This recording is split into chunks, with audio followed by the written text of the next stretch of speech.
Bapa dalam surga, kami mengucap syukur. Besar kasih dan anugerah-Mu Bapa. Kami percaya bahwa kehadiran-Mu senantiasa membawa perubahan total di dalam kehidupan kami. Kami mau membuka hati kami saat ini Tuhan. Kami adalah biji mata Tuhan. Dan kami mengakui Bapa, di luar Engkau kami tidak mampu berbuat apa-apa. Tetapi bersama dengan Engkau Tuhan, sesuatu yang dahsyat akan terjadi. Biarlah Tuhan, jamahan urapan kuasa Roh Kudus-Mu boleh terjadi bagi setiap pribadi lepas pribadi. Kami pulang tidak akan sama lagi Bapa. Hidup kami akan dipulihkan. Kami mau belajar lebih dan lebih akan firman-Mu. Bukakan selubung yang ada di dalam pikiran dan hati kami. Bukakan selubung yang ada di dalam mata kami Tuhan. Hikmat pengertian yang Engkau sudah berikan. Dan kuasa Roh Kudus akan mengubah kehidupan kami. Terima kasih Bapa dalam surga. Di dalam nama Tuhan Yesus. Hamba berdoa. Haleluya. Yang percaya dan siap untuk direstorasi. Mengatakan amin, amin, amin. Selamat siang Bapak Ibu Saudara-saudari yang terkasih. Kita bertemu kembali. Happy Sunday for everybody. Siapa yang mempunyai hati berkobar-kobar tadi untuk menyembah Tuhan? Semua ya. Karena Yesus bertata di atas pujian. Yesus ada di atas tahtanya. Dan melihat setiap hati kita. Bapak Ibu Saudara-saudari yang terkasih dan pendengar dimanapun Anda berada. Hari ini adalah hari yang Tuhan sudah siapkan untuk setiap kita. Bahwa Tuhan mau merestorasi di dalam setiap apapun pergumulan yang ada di dalam hati saudara dan saya. Di atas segala-gala masalah hidup masih ada Tuhan. Amin. Masih ada Tuhan. Dialah jawaban yang terkasih. Dia jawaban di dalam setiap kehidupan umatnya. Dan hari ini kita akan belajar bersama-sama. Yaitu tentang mengikat dan melepaskan. Banyak sekali kita sebagai anak Tuhan yang tidak mengerti apa itu arti kehidupan di dalam mengiring Tuhan Yesus. Banyak sekali kita berpikir kalau sekali kita udah dibaptis, maka semua masalah apapun yang ada di dalam kehidupan kita semuanya beres.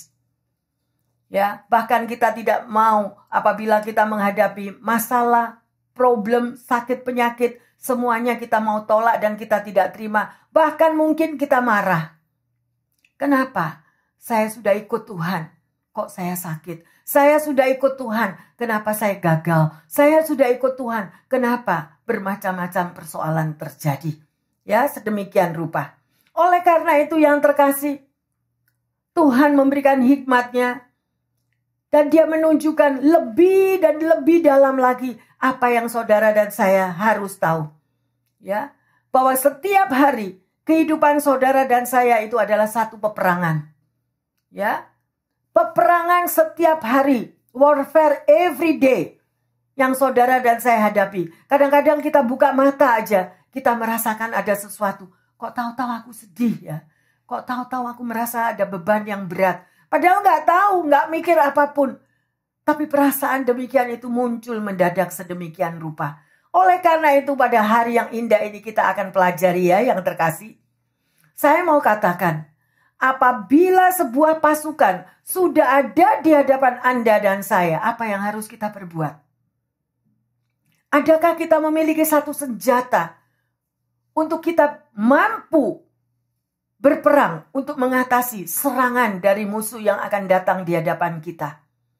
Dan inilah yang kita harus tahu. Ya, kalau Anda memegang sebuah senjata dan senjata itu berguna, maka itu dapat melawan semua apa yang kita hadapi. Ya, tetapi kalau kita tidak memiliki senjata apapun dan musuh itu sudah ada di hadapan saudara dan saya, maka kita akan kalah. Kita nggak tahu, kita menjadi lemah dan kita menjadi putus asa. Ya, sedemikian rupa. Kalau saudara baca, ya, yang terkasih di dalam Matius 10 ayat 34b, di situ dikatakan, Ya, bahwa Yesus itu datang, dia membawa pedang. Kenapa kok bawa pedang? Ya, karena Yesus itu tahu bahwa saudara dan saya ini adalah domba-domba yang lemah. Kita membutuhkan pertolongan Tuhan. Kita tidak mampu berperang sendiri. Sering kali kita merasa kuat. Sering kali kita merasa aku mampu. Dengan kedudukan kita yang super wah. Atau dengan pikiran kita yang super degree-nya sudah sangat tinggi. Kita mampu mengatasi segala masalah. Tetapi ketahuilah yang terkasih, bahwa yang saudara dan saya alami setiap hari itu adalah peperangan roh. Anda dan saya melawan roh-roh yang ada di udara yang kita tidak pernah lihat.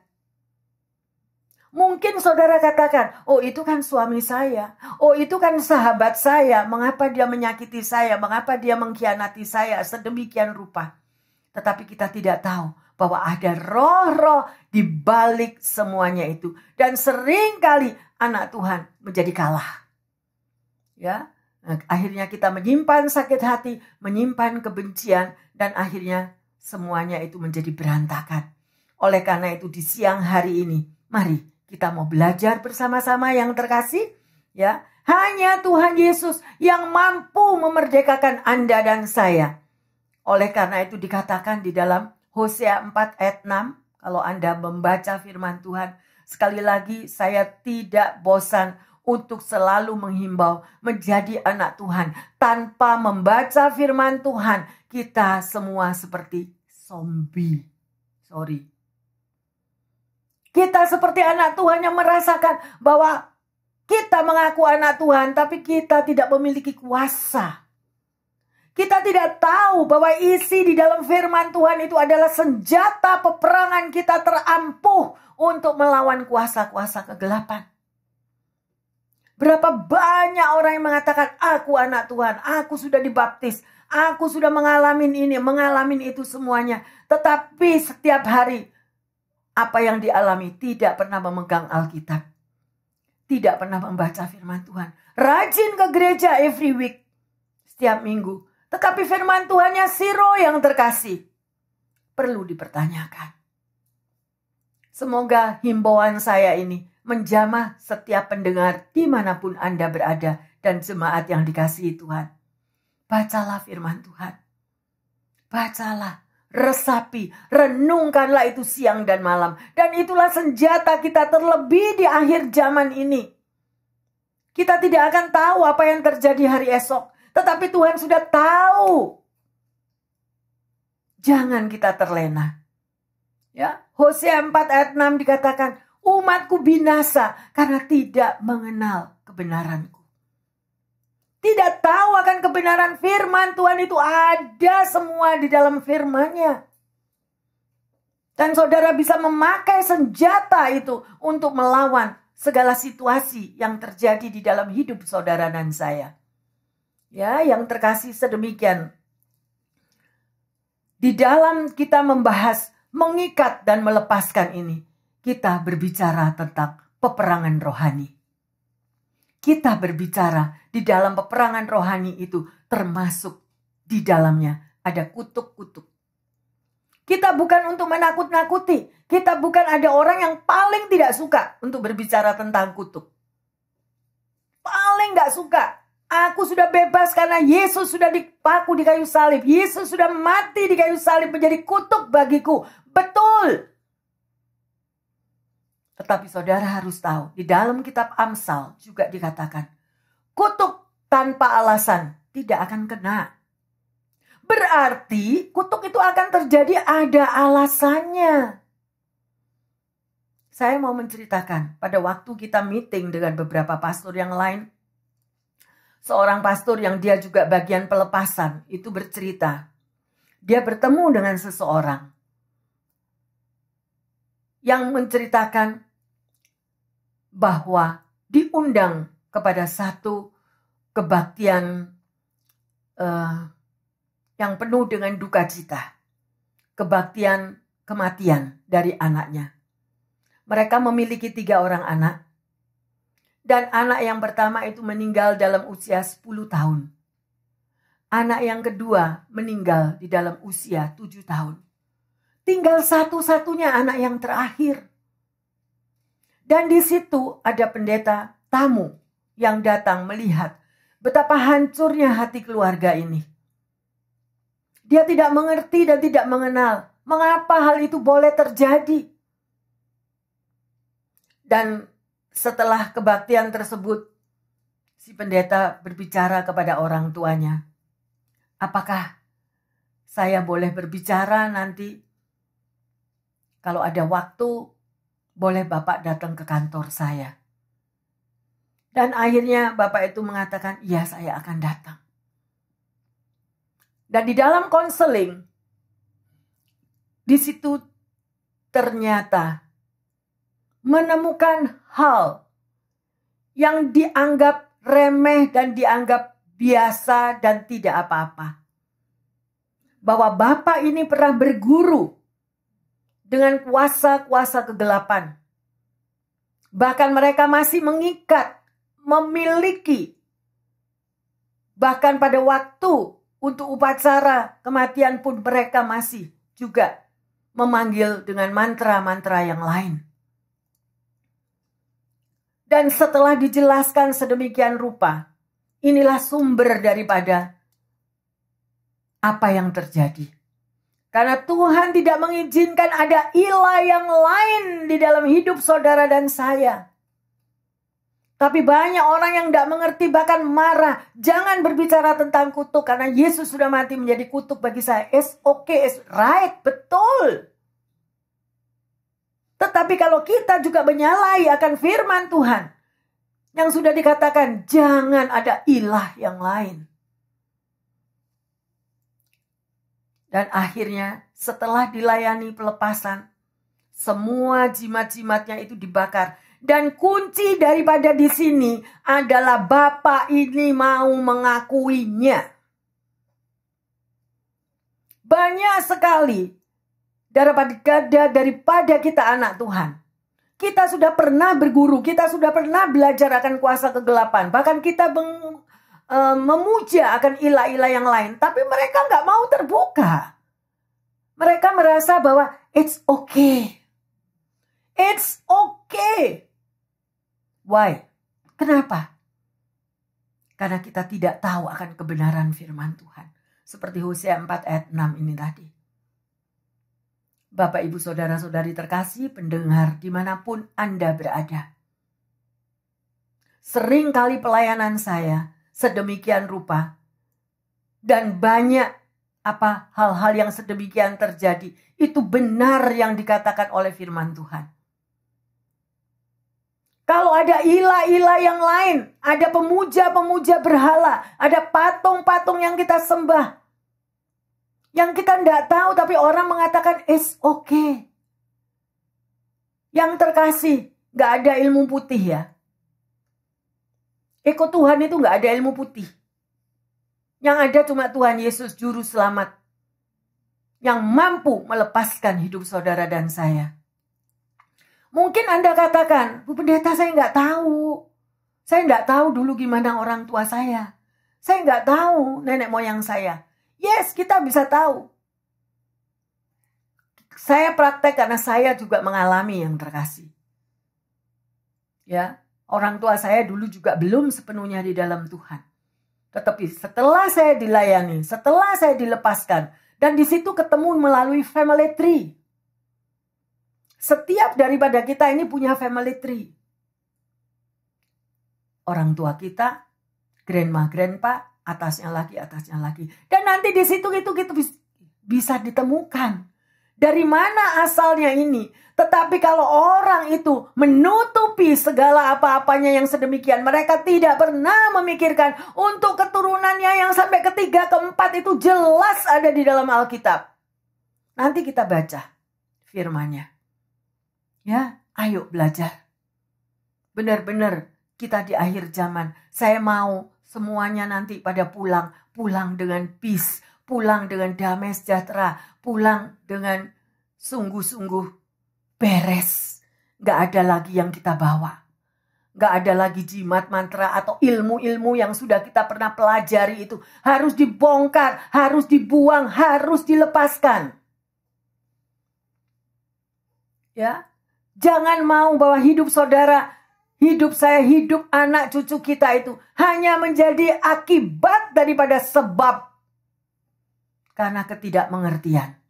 Ya, yang terkasih, sedemikian rupa. Mari kita baca di dalam Matius 16 ayat 19.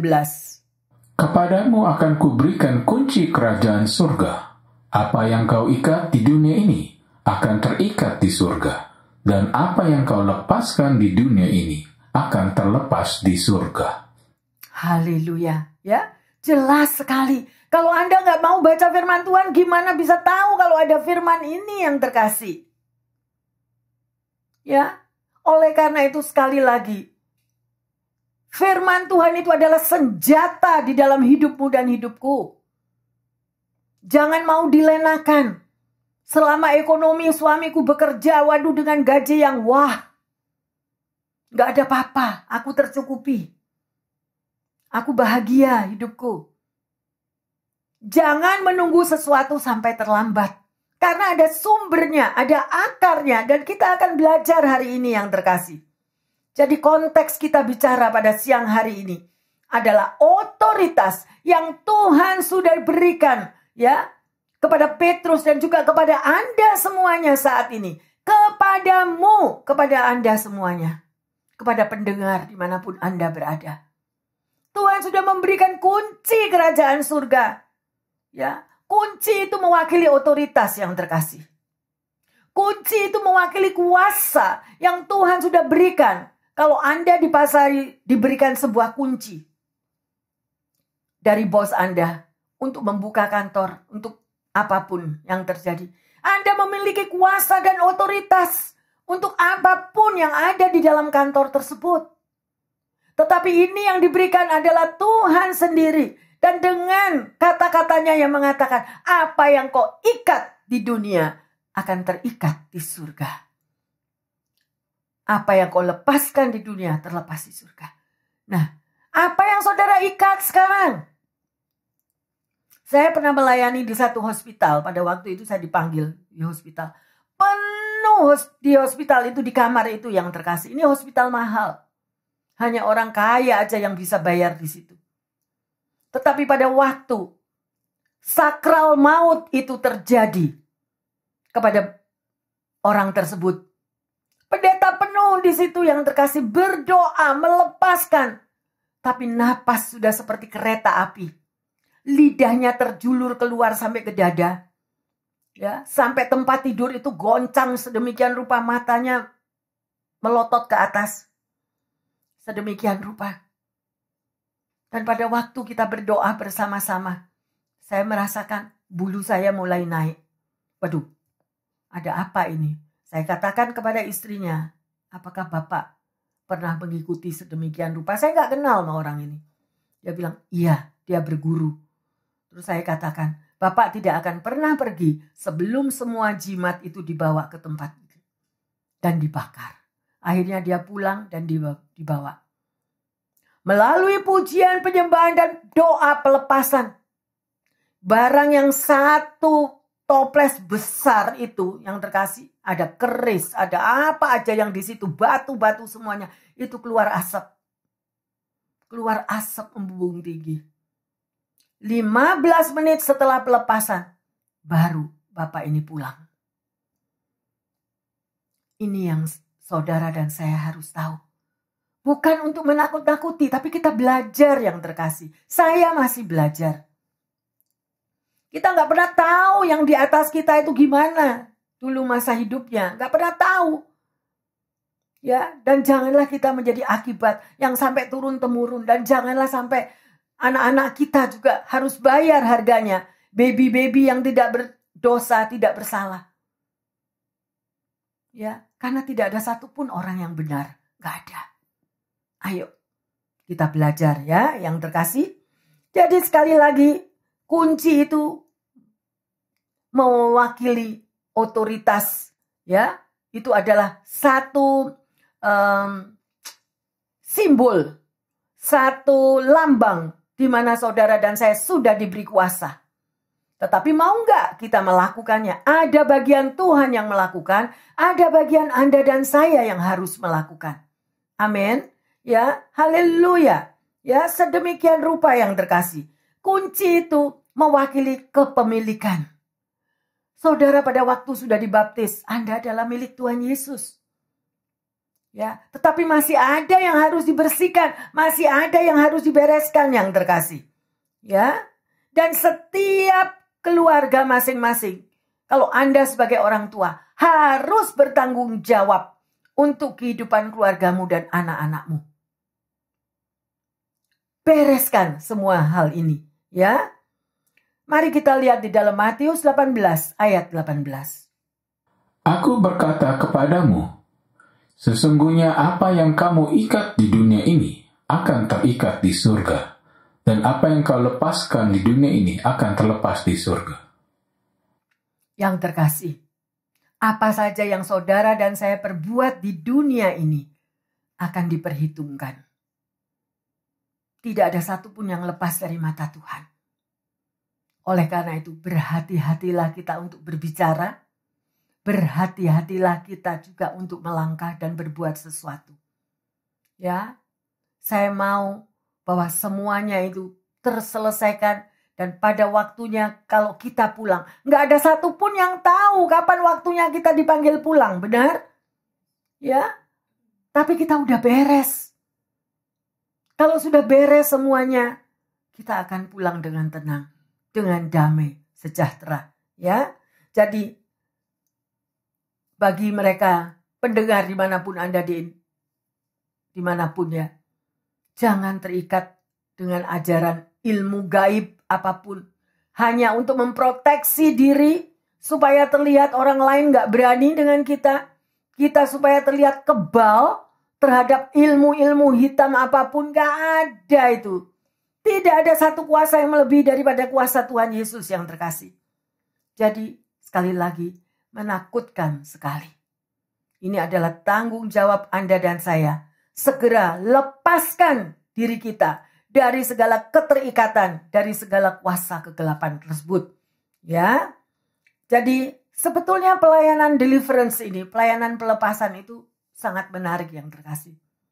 Karena Anda bisa membantu orang lain untuk mereka terbebas dari segala ikatan-ikatan kuasa gelap.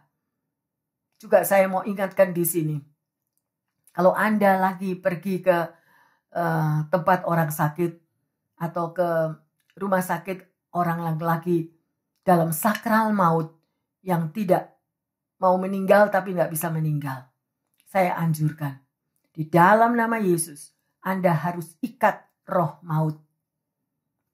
Roh maut yang ada pada orang itu harus diikat dalam nama Yesus. Why? Kenapa? Karena roh maut ini sering mempermainkan orang tersebut. Dan banyak kali. Sehingga orang mau meninggal gak bisa meninggal. Orang mau meninggal gak bisa meninggal. Dan banyak juga. Salah satunya kita harus ikat roh maut. Ya. Dan juga harus dilihat apa latar belakang dari orang tersebut.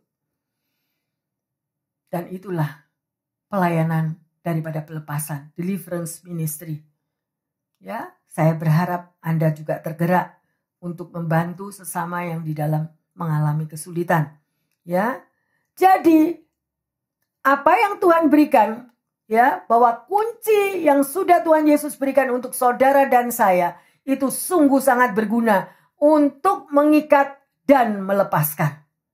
Ya, sesama kita. Ayo kita lihat di dalam Keluaran 20 ayat 3-6. Jangan ada padamu Allah lain di hadapanku. Jangan membuat bagimu patung yang menyerupai apapun yang ada di langit di atas, atau yang ada di bumi di bawah, atau yang ada di dalam air di bawah bumi. Jangan sujud menyembah kepadanya, atau beribadah kepadanya. Sebab aku Tuhan Allahmu adalah Allah yang cemburu, yang membalas kesalahan bapa kepada anak-anaknya, kepada keturunan yang ketiga dan keempat dari orang-orang yang membenci aku. Tetapi aku menunjukkan kasih setia kepada beribu-ribu orang yaitu mereka yang mengasihi aku dan yang berpegang pada perintah-perintahku.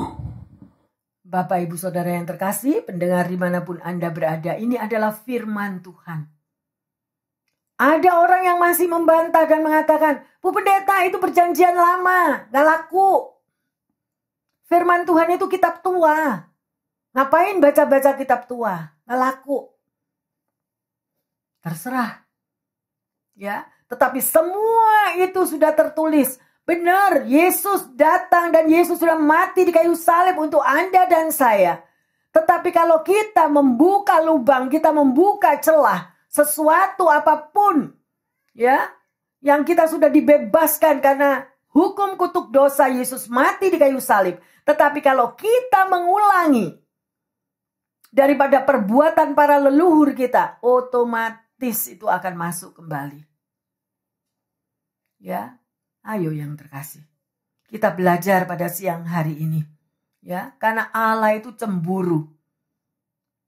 Ada orang bilang, "Loh, namanya Tuhan Yesus itu penuh kasih, Bu Pendeta. Kok bisa dibilang cemburu?" Yes, karena dia bilang gak ada Allah yang lain, cuma aku. Ya, Yesus adalah jalan, kebenaran, dan hidup. Pilihan ada di dalam tangan saudara dan saya. Ya, sekali lagi, sedemikian rupa. Ya, jadi penyebab kutuk yang terutama tadi adalah penyembahan berhala dan mengikuti ilah-ilah yang lain. Kalau kita boleh mengingat keturunan kita yang di atas ya, orang tua kita dahulu tuh gak ngerti. Ya, maybe nenek, kakek, moyang kita gak ngerti. Mereka mengikuti tradisi sedemikian rupa. Ya, saya mau satu kesaksian lagi. Di mana saya pernah melepaskan seseorang, satu keluarga itu punya anak 7. Hidupnya begitu susah, begitu miskinnya, sampai mereka tidak berani tinggal di kota karena minder ya. Tidak bisa sekolah. Jadi hidupnya itu di tengah desa yang dekat hutan. Ya, mereka makan apapun yang mereka bisa petik di tengah hutan sedemikian rupa. Tetapi pada satu hari, ada anak-anak Tuhan yang berjalan-jalan di pinggir desa itu dan bertemu dengan keluarga ini. Rumahnya di bawah gubuk sedemikian rupa. Dan mencoba untuk membawa mereka menerangkan, mengenalkan Tuhan Yesus. Dan akhirnya satu daripada anak-anak itu mau dibawa ke gereja dan akhirnya dilayani.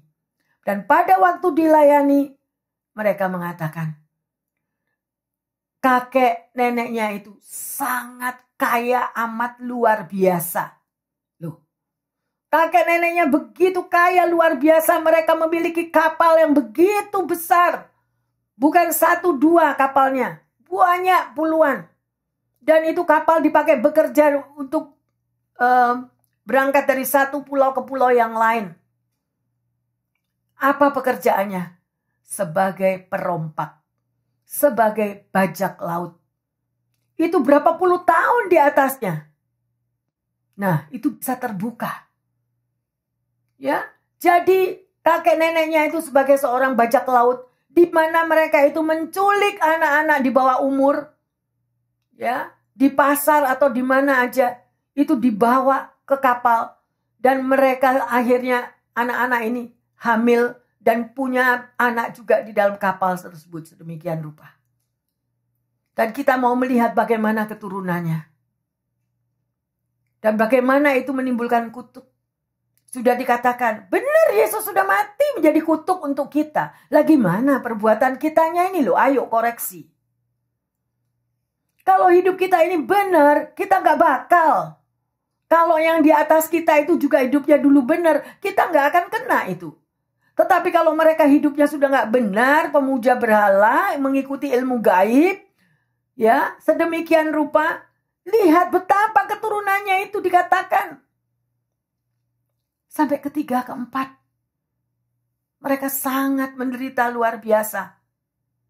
Ya, itu adalah satu anugerah kalau bisa bertemu.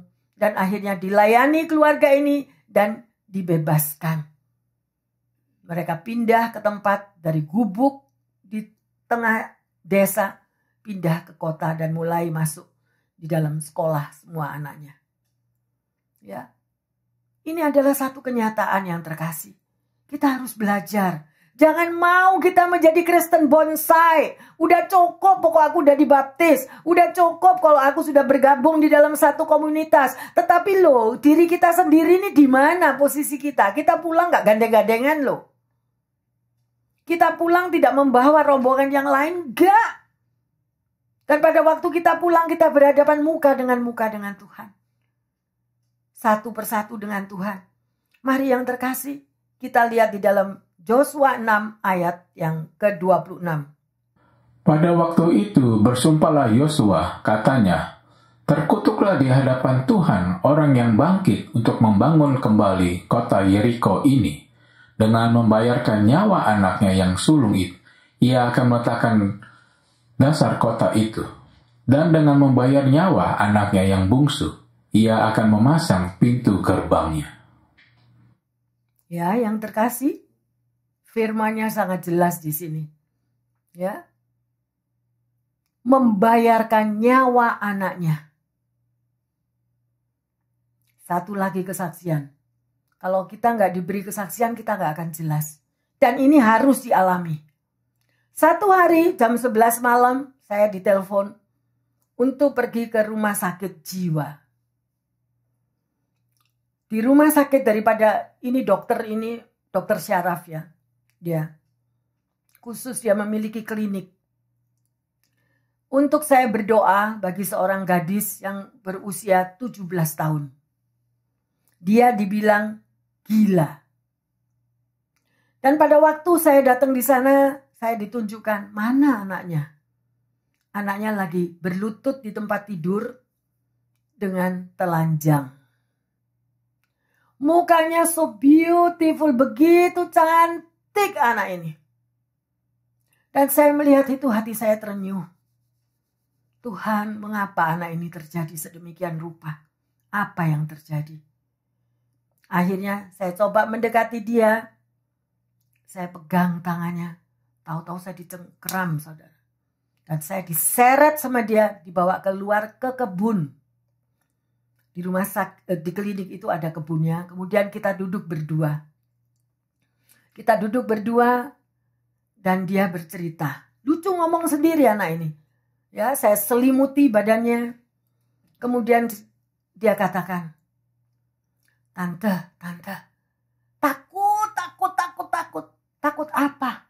Tuh lihat tuh, di situ. Di situ ada perempuan tante, pakai baju, pakai mahkota, pakai baju seperti baju pengantin, warnanya hijau royo-royo, dia bilang. Warnanya hijau royo-royo tante, dia datang bawa pasukan. Aduh tante, sakit telapak tangan saya. Dia bawa banyak ayam dan ayam-ayam itu mematuki daripada kedua telapak tangannya. Jadi anak ini menjerit, anak ini menangis. Dia mau bawa saya, tante, tolong saya, tante, tolong saya. Dia peluk saya. Sakit, tante, sakit. Sedemikian. Apakah anak ini gila? Apakah anak ini syaraf? No. Pada waktu itu saya cuma basah roh. Saya muji nyembah, saya peluk dia penuh dengan air mata, badannya menggigil. Berselang itu sampai 3 jam. Di tengah malam itu. 3 jam yang terkasih. Saya doain pelepasan. Dan saya katakan, Tante, saya nggak mau pergi, Tante. Mereka mau bawa saya. Dan setelah semuanya dilepaskan, didoain, nggak ngerti apapun ya. Saya kembalikan kepada nurse-nya, dia balik ke kamar. Besok paginya saya panggil orang tuanya. Ini anak satu-satunya loh. Ya, umur 17, begitu cantiknya. Akhirnya saya tanya, apakah kalian pernah ikut kuasa kegelapan? Ya, saya mengikuti kuasa kegelapan. Sampai hari ini saya masih memuja dia. Siapa yang kalian ikuti? Akhirnya dia buka. Karena hidup saya begitu sangat amat menderita. Gak punya uang. Gak ada pekerjaan. Gak ada apa. Akhirnya saya pergi ke seseorang yang mengikuti aliran Nyai Roro Kidul. Dan di dalam persyaratan Nyai Roro Kidul itu nanti, dia diberkati dengan amat luar biasa, tetapi anaknya harus diserahkan. Anaknya akan diambil. Sedemikian rupa. Terus saya katakan tentang kebenaran firman Tuhan, maumu apa? Anak ini gak gila, anak ini gak sakitannya apa. Dan kamu tahu bahwa apa yang kamu lakukan untuk anakmu itu adalah dosa yang tidak terampunkan. Dosa besar. Kenapa kok mesti anakmu yang bayar? Kenapa saking saya jengkelnya? Kenapa kok enggak kamu sendiri yang bayar?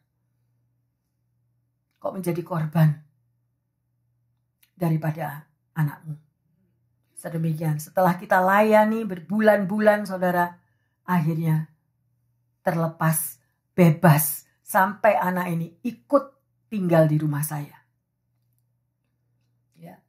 Tahukah saudara betapa besarnya kuasa ikatan kegelapan itu? Ya dan amin. Pastor Roland juga pernah melepaskan.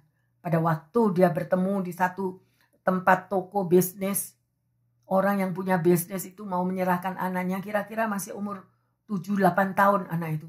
Tapi semua badannya cacat, badannya ringkuh semua, jadi tangannya itu twist, kakinya twist dan itu diserahkan ke Pastor Roland. Itu adalah akibat seperti apa yang firman Tuhan ini membayarkan anaknya. Ayo kita koreksi. Saya tidak mengatakan kepada Anda bahwa Anda pengikut itu, tidak. Tapi ini adalah satu pengetahuan gimana para leluhur dulu loh, leluhur kita itu gimana perbuatannya. Kalau Anda mengenal akan kebenaran itu akan membebaskan Anda dan saya. Belum selesai loh anak-anak Tuhan yang terkasih. Aduh, aku bebas, pastor. Aku kan udah dibaptis, pastor. It's good, kita dibaptis. Tapi tidak selesai sampai dibaptis. Belajar. Menuju kepada kesempurnaan. Perjalanan hidup belum selesai. Perjalanan hidup belum selesai. Di sini kebetulan ada baby Sofia. Kita lihat. Baby ini tidak berdosa, tidak bersalah. Ini keluarga muda. Yang boleh mendengar ini adalah anugerah. Anugerah untuk membebaskan keluarganya. Ya, yang terkasih. Ayo, kita keluar dari kurungan. Dari kurungan daripada masa lalu apapun yang diperbuat oleh para leluhur kita. Ya, jenis penjara apa yang saat ini Anda alami? Ayo koreksi diri. Pulang nanti bikin sendiri ya. Saya tidak pernah mau tahu urusan orang. Enggak. Kalau Anda tanya ya saya jawab. Pulang nanti bikin family tree sendiri. Ya, nama papa, nama mama, mereka married, berapa anaknya. Ya, udah gitu di atas mama papa, nenek kakek, perbuatannya gimana? Di atas nenek kakek, ya, orang tuanya lagi, perbuatannya gimana? Kalau belum ikut Tuhan, saudara kasih tanda belum ikut Tuhan. Kalau ini, dulu kakek saya ikut perdukunan, ikut gini. Gak usah malu, Anda bisa lepaskan sendiri. Lepaskan, putuskan hubungan itu. Karena Tuhan sudah memberi kuasa, otoritas, kunci, kelepasan untuk mengikat, untuk membuka, melepaskan. Lakukan itu. Jangan sampai terakhir pada waktu kita kan tidak tahu toh pulangnya kapan sama Tuhan. Jebret kita kecelakaan something, jangan harap, jangan terjadi itu. Kita udah nggak bisa apa-apa, tapi kita nggak pernah melepaskan diri kita sendiri. Lepaskan mulai sekarang. Kutuk keturunan apapun yang ada di atasku Tuhan, aku nggak pernah tahu. Please Holy Spirit, bukakan semuanya. Bebaskan keluargaku, bebaskan diriku, bebaskan anak-anakku, bebaskan cucuku. Mengapa itu terjadi? Kutuk tanpa alasan gak bakal terjadi. Kalau ada something wrong yang terjadi, pasti ada something wrong ini loh. Tapi banyak orang sombong yang terkasih. Oh, enggak apa-apa. Oh, enggak apa-apa. Apa mau nungguin akibat-akibat berikutnya? Saya enggak mau itu yang terkasih. Ayo, itu tugas Anda dan saya. Semua punya tugas. Haleluya. Amin. Ya, untuk mengalami breakout, Anda harus bertindak. Jangan jadi Kristen loyo.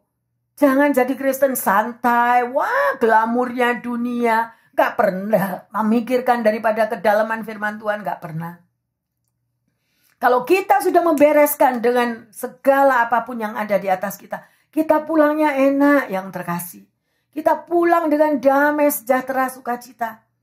Sekalipun masalah setelah kita dilepaskan atau dibebaskan, masih ada masalah, it's okay. Itu membuat hubungan kita semakin dekat dengan Tuhan. Membuat kita akan melihat Tuhan mau mendemonstrasikan kuasanya di dalam kehidupan Anda dan saya. Amin. Haleluya. Lepas dari penjara, lepas mengalami breakthrough. Lukas 13 ayat 16. Bukankah perempuan ini yang sudah 18 tahun diikat oleh iblis harus dilepaskan dari ikatannya itu karena ia adalah keturunan Abraham? Amin. Poin di sini yang terkasih. Dikatakan apa di sini? Harus dilepaskan dari ikatan itu. Lah kalau nggak mau gimana Bu Pendeta? Ya tanggung jawab sendiri. Ya, jadi semua itu sebab akibat. Dan kuncinya sudah diberitahu oleh Tuhan. Banyak orang Kristen santai. Pokok aku sudah ke gereja tiap minggu. Aku sudah semuanya ikut komunitas aktif di gereja. Semuanya beres. No. Ya, di sini Tuhan bukakan lebih dalam. Matius 10 ayat 8. Sembuhkanlah orang sakit, bangkitkanlah orang mati, tahirkanlah orang kusta, usirlah setan-setan. Kamu telah memperolehkannya dengan cuma-cuma, karena itu berikanlah pula dengan cuma-cuma. Amin. Haleluya. Yang terakhir kesaksian ya, pada waktu saya KKR di Lombok. Saya diundang KKR di sana, di satu supermarket yang besar, itu mereka mengadakan kebangunan rohani. Ada seorang haji yang datang untuk mengikuti KKR itu. Dan pada waktu kita memuji menyembah itu ya, banyak orang yang sudah mulai manifestasi, mereka menari-nari, mereka apapun. Terus saya dalam hati saya bimbang. Tuhan, orang ini minta didoakan karena dia lumpuh, gak bisa jalan karena ini KKR-nya di lantai 2, jadi sampai digendong begitu. Dan akhirnya saya tanya, kita ini agamanya beda loh. Gimana antar kesalahan? Dia bilang, oh enggak ibu, enggak apa-apa. Dia bilang, pokoknya saya mencari Tuhan yang benar, dia katakan. Dan akhirnya dia didoakan. Di dalam pujian penyembahan yang sedemikian rupa ratusan orang tersebut, Bapak ini merasakan ada satu kekuatan di dalam dirinya. Dan pada waktu daripada hamba-hamba Tuhan yang lain datang untuk menjamah dia, dia mulai keluarkan, dia memakai sabuk ya yang terkasih. Dan sabuknya itu isinya mantra-mantranya itu penuh. Dan akhirnya mantra-mantra semuanya itu dibakar, dibuang. Dan dia diajak untuk berdoa dan mengakui bahwa hanya Yesus Tuhan dan Juru Selamat dalam hidupmu. Yang mampu menyelamatkanmu, yang mampu membebaskan dan mampu menyembuhkan kamu. Dan pada waktu selesai daripada KKR itu, selesai dari itu, dia merasakan bahwa di dalam aliran pada kakinya itu mulai ada sesuatu yang panas, ya katakan. Sampai dia teriak-teriak, panas, panas, panas kakinya. Dan akhirnya dari kursi roda, Bapak ini bisa berdiri. Saudara tahu kuasa doa. Jangan main-main dalam nama Yesus. Ya. Dan akhirnya dia pulang dengan bisa berjalan sendiri. Inilah Tuhan Yesus kita. Anda dan saya sudah diberi kuasa dan Anda juga diberikan di dalam Matius 10 ayat 8. Sembuhkanlah orang sakit. Berarti semua ini punya tugas. Bukan cuma pendeta. Amin. Ya, semua punya tugas, lakukan sebelum kita dipanggil pulang oleh Tuhan. Ya, Bapak Ibu Saudara terkasih, ya, semua orang yang menerimanya diberi kuasa. Itu di dalam Yohanes 1:12, ntar cari sendiri di rumah. Semua orang yang menerimanya, tapi yang menerima Tuhan Yesus, diberinya kuasa supaya mereka menjadi anak Allah dan percaya dalam namanya. Hari ini Bapak Ibu Saudara-saudari dan pendengar yang setia, kita sudah belajar, ya, mengikat dan melepaskan. Minggu depan saya masih menyambung akibat daripada apa yang kalau kita sudah dilepaskan daripada kutuk, apa itu yang buah-buahnya yang terjadi, itu minggu depan saya akan khotbahkan. Ya, karena Yesus mau bahwa umatnya semua bebas daripada penjara, keluar menjadi orang yang benar-benar merdeka. Ya, mari kita mengoreksi diri kita masing-masing. Dan pertanyaannya, apakah saudara dan saya merasa bahwa kita ada di dalam ikatan? Hidup di dalam keterikatan, baik itu di dalam keluarga atau di atas daripada orang tua kita.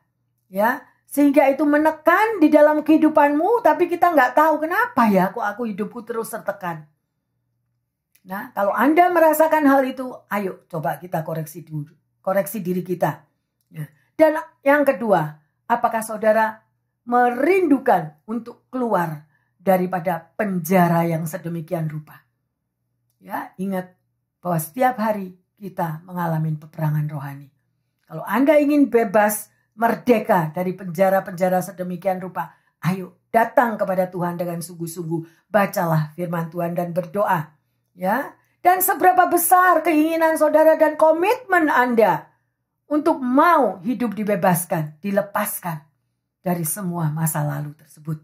Ya, dan sebagai ayat emas, mari kita baca di dalam Lukas 4 ayat 18 dan 19. Roh Tuhan ada padaku, oleh sebab Ia telah mengurapi aku untuk menyampaikan kabar baik kepada orang-orang miskin, dan Ia telah mengutus aku untuk memberitakan pembebasan kepada orang-orang tawanan dan penglihatan bagi orang-orang buta, untuk membebaskan orang-orang yang tertindas, untuk memberitakan tahun rahmat Tuhan akan datang.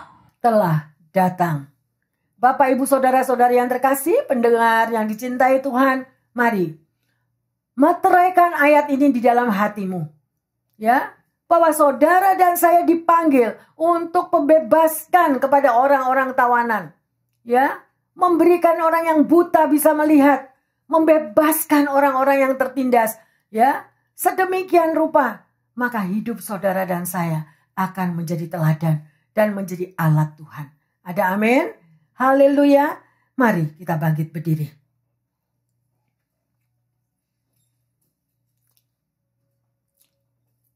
Bapa dalam surga, hamba berdoa secara khusus untuk firman yang sudah Kau berikan di tengah kami. Mungkin ada daripada anak-anak-Mu pendengar yang setia. Mereka mulai bertanya-tanya. Apa Tuhan yang mengikat daripada para leluhur atau yang ada ikatan di tengah keluarga ini? Mungkin juga ada kutuk-kutuk yang tidak diketahui. Oleh karena itu Bapa, kami mohon bahwa Roh Kudus memberikan hikmat, marifat, akal budi dan wahyu yang daripadamu. Supaya orang-orang boleh mengalami kemerdekaan. Umat-Mu boleh mengalami pembebasan. Breakthrough ya Bapa. Daripada segala ikatan yang mereka tidak pernah tahu awalnya. Terima kasih Bapa dalam surga. Karena Engkau sudah menentukan bahwa umat-Mu semua akan menjadi umat pemenang. Yang dicintai oleh kasih Bapa. Hamba berdoa secara khusus bagi mereka yang lagi mengalami sakit, yang lagi merindukan kesembuhan terjadi.